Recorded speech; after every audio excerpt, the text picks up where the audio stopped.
ఫ్రాన్స్లోని ప్రఖ్యాత లవ్రే మ్యూజియంలో సినీఫకీలో భారీ చోరీ జరిగింది. కేవలం 7 నిమిషాల్లోనే దొంగలు తమ పని కానిచ్చేశారు. అత్యంత విలువైన పురాతన నగలు ఎత్తుకెళ్లిపోయారు. ప్యారిస్లో ఉన్న లవ్రే మ్యూజియానికి పటిష్ట భద్రత ఉంటుంది.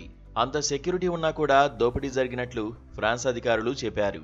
హైడ్రాలిక్ నిచ్చెన ఉపయోగించి ఫెన్సింగ్ ను డిస్క్ కట్టర్లతో కత్తిరించి దొంగలు మ్యూజియంలోకి ప్రవేశించినట్లు చెప్పారు.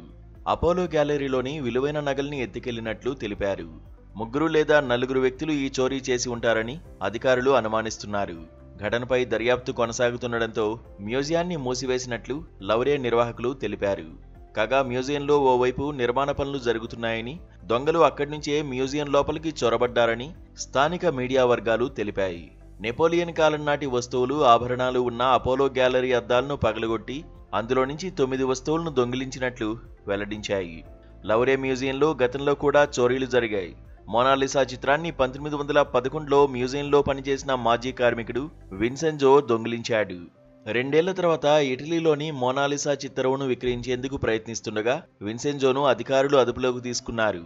మళ్లీ 1913లో మోనాలిసా చిత్రం తిరిగి మ్యూజియానికి చేరింది.